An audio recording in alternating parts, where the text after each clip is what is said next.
সামনেই লোকসভা ভোট, কিন্তু বিজেপি বিরোধী ইন্ডিয়া জোটের মুখ কে হবেন? কেই বা হবেন আহ্বায়ক? বাংলা, দিল্লি, পাঞ্জাব সহ বিভিন্ন রাজ্যে কংগ্রেসের সঙ্গে জোট শরিকদের আসন সমঝোতা কবে চূড়ান্ত হবে? প্রশ্নের উত্তর পাওয়া গেল না শনিবারের ইন্ডিয়া জোটের ভার্চুয়াল বৈঠকেও। জল্পনা আরও বাড়িয়ে বৈঠকে সিপিএম, এনসিপি সহ 14 দলের নেতারা থাকলেও যোগই দিলেন না মমতা বন্দ্যোপাধ্যায়, অখিলেশ যাদব, মহারাষ্ট্রের প্রাক্তন মুখ্যমন্ত্রী উদ্ধব ঠাকরে সহ অন্তত 1 ডজন নেতা। তৃণমূল সূত্রের খবর, শনিবার যে ভার্চুয়াল বৈঠক হবে তা নিয়ে আগে থেকে কিছু জানানো হয়নি। খবর দেওয়া হয় শুক্রবার বিকেলে। ফলে পূর্ব নির্ধারিত কর্মসূচি থাকায় মমতা বন্দ্যোপাধ্যায় এদিনের বৈঠকে যোগ দিতে পারেননি। इनका नेता है कोई ना नीति है और नीयत में खोट तो पहले दिन से ही नजर आता था। और मैं फिर कहता हूं, ये घमंडिया गठबंधन ये कहीं का नहीं हो सकता।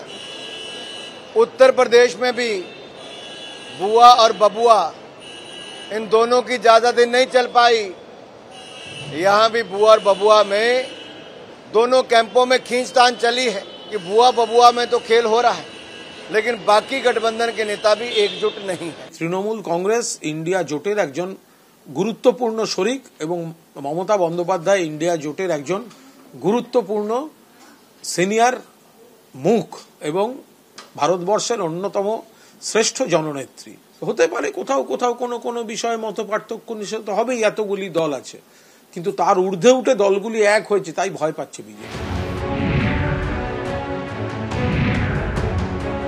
ইন্ডিয়া ব্লক সহ বিজেপির বিরুদ্ধে সবাইকে এক করার লড়াই যখন শুরু হয়, তখন মমতা ব্যানার্জি ছিলেন না, তখন তিনি বিজেপির রাষ্ট্রপতি উপরাষ্ট্রপতির পাশে ছিলেন। মাঝ রাস্তায় এসে উঠেছেন, মাঝ রাস্তায় নেমে যাবেন। বিজেপি বিরোধী ইন্ডিয়া জোটের আহ্বায়ক পদের জন্য এতদিন বিহারের মুখ্যমন্ত্রী নীতিশ কুমারের নাম নিয়ে জল্পনা চলছিল। তা নিয়ে আপত্তি ছিল তৃণমূল নেত্রীর। সূত্রের খবর, শনিবার ভার্চুয়াল বৈঠকেও প্রসঙ্গটি ওঠে। তখন পত্রপাঠ জোটের আহ্বায়ক হওয়ার প্রস্তাবে না করে দেন নীতিশ কুমার।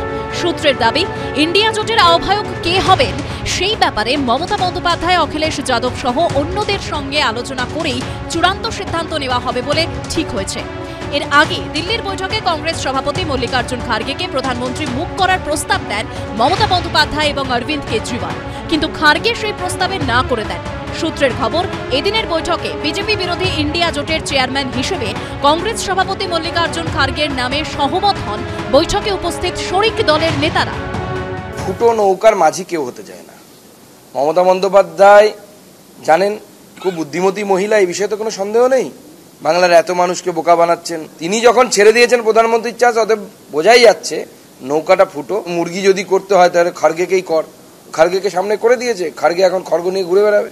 এগুলোকে বলে প্যানিক রিয়াকশন। Panic reaction. মাথার মধ্যে ঘুরছে ইন্ডিয়া ইন্ডিয়া ইন্ডিয়া ইন্ডিয়া, মাথার মধ্যে ঘুরছে তৃণমূল তৃণমূল তৃণমূল তৃণমূল। তা যদি এরা গুরুত্বপূর্ণ নাই হয়, তাহলে এদের নিয়ে এত কথা কিসের? এদিন বৈঠক শেষ হতেই দিল্লির মুখ্যমন্ত্রী অরবিন্দ কেজরিওয়াল চলে আসেন কংগ্রেস সভাপতি মল্লিকার্জুন খার্গের 10 নম্বর রাজাজি মার্গের বাড়িতে।